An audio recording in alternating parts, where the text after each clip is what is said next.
ka naming kailangan ito. Layas! Natural na reaksyon nila na magalit sa'yo, Marie. Pastor ka nila. Bagay. Medyo na-expect ko na rin naman yun.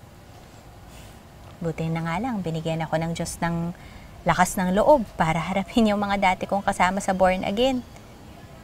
Pero alam mo, friend, kung marinig mo yung mga sinasabi nila, ako, ang sasakit ng mga salitang binitawan nila eh. Ipinagpao na naman ng ating Panginoong Hesukristo na makararanas tayo ng mga pag-uusig dahil sa kanyang pangalan. Sa bagay. Alam mo, friend, ako dati, pag meron ako mga members na nag-convert sa Iglesia ni Cristo, galit na galit din ako. Come to think of it, may mga masasakit na salita din naman na lumalabas sa bibig ko noon eh. At ngayon, binigyan ka na ng pagkakataon ng ating Panginoong Diyos na makilala mo na ang tunay na paglilingkod. Ay, salamat talaga sa Diyos. Sana lang talaga yung problema ko, friend eh. Sinato. Ano bang plano mo? Uuwi yan mamayang gabi.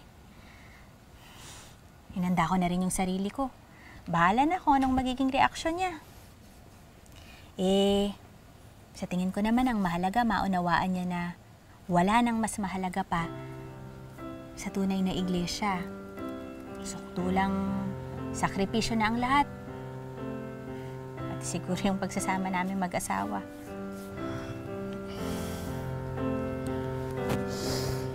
Kulit, paano yan? Wala na tayong pastora.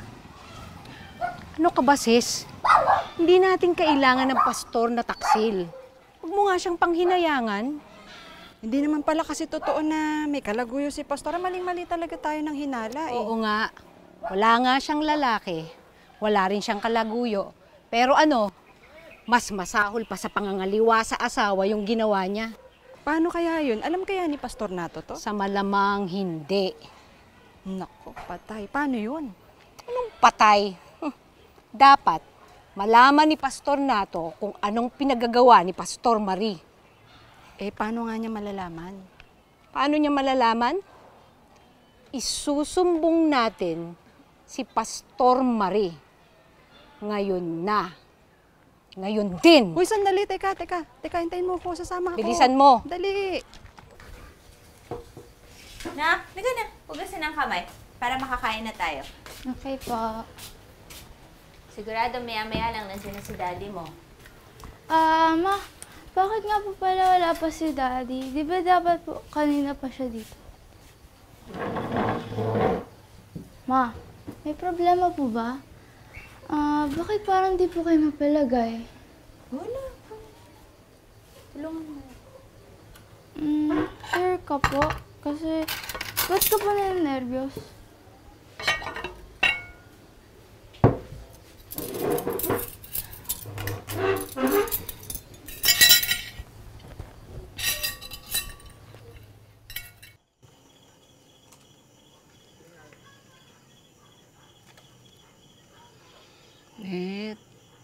Sis, antok na ako talaga. Hindi ko na kaya. Uwi na tayo. Wala nang katalab-talab tong kape, oh.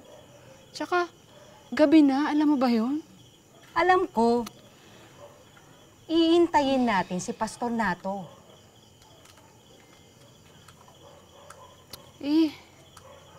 Halos bitbitin na nga ako ng lamok dito kanina pa, oh.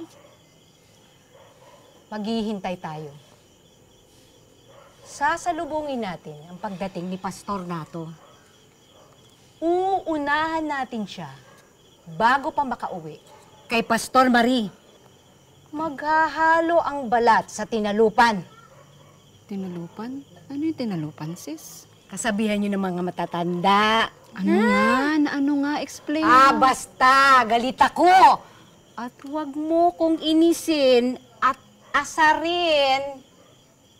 Tekla! Okay, fine. Adi ikaw na nga ang galit. Talaga tang batang to.